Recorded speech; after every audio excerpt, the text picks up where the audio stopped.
Monsieur le Premier ministre, Mesdames et Messieurs les membres du gouvernement, Mesdames et Messieurs les représentants du patronat, honorables représentants des syndicats, Mesdames et Messieurs,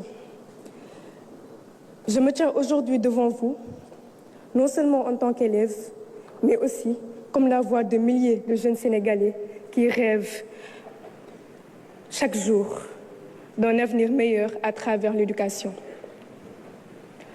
Je prends la parole avec humilité, mais aussi avec gravité, car ce dont nous parlons aujourd'hui ici n'est rien de moins que l'avenir de notre pays.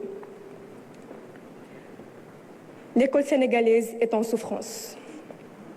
Elle souffre du manque d'infrastructures adéquates, d'équipements insuffisants, de classes surchargées où il devient difficile d'apprendre et d'enseigner. Elle souffre du manque de manuels scolaires, de laboratoires dignes de ce nom, de bibliothèques vides là où elle existe encore.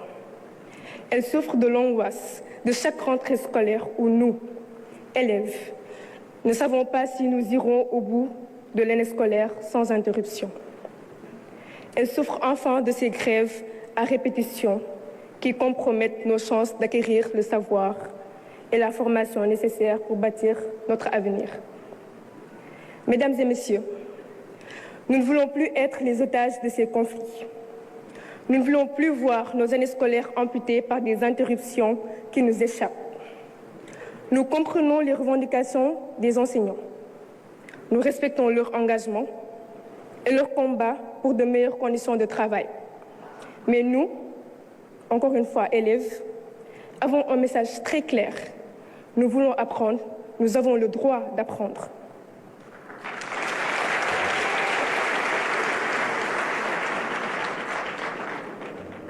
Nous rêvons d'une école stable, où les enseignants sont présents et motivés, où nous pouvons nous concentrer sur nos études sans craindre une nouvelle suspension de cours. Nous ne voulons plus d'un système où la qualité de notre formation dépend de la durée des grèves et des négociations.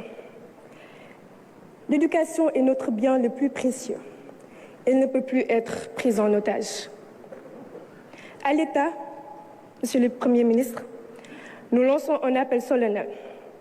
L'éducation n'est pas une dépense, c'est un investissement.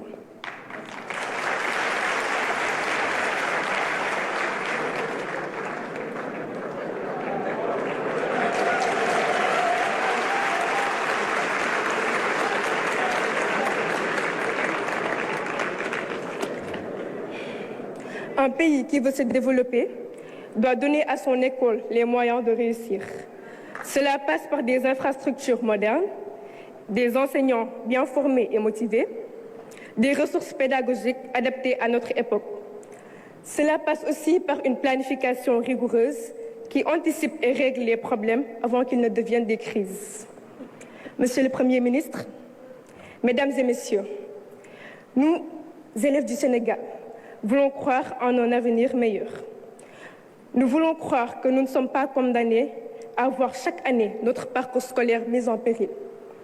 Nous voulons croire que nous comptons, que nos rêves comptent et que cette rencontre ne sera pas qu'une discussion de plus, mais plutôt le point de départ d'un engagement ferme et durable.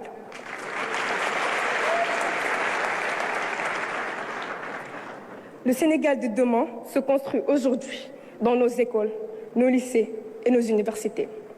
Donnons à l'éducation toute la place qu'elle mérite et nous vous promettons une chose. Nous ferons honneur à ce pays, nous porterons haut son flambeau, nous bâtirons une nation forte et prospère. Je vous remercie.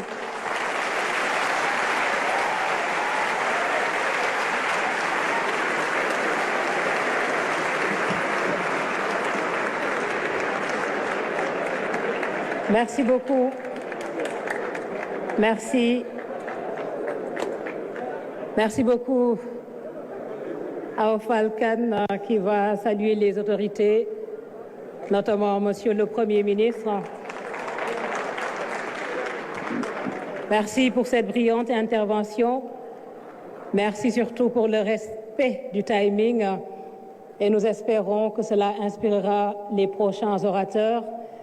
Mesdames, Messieurs, nous vous réservons 5 minutes donc pour pouvoir permettre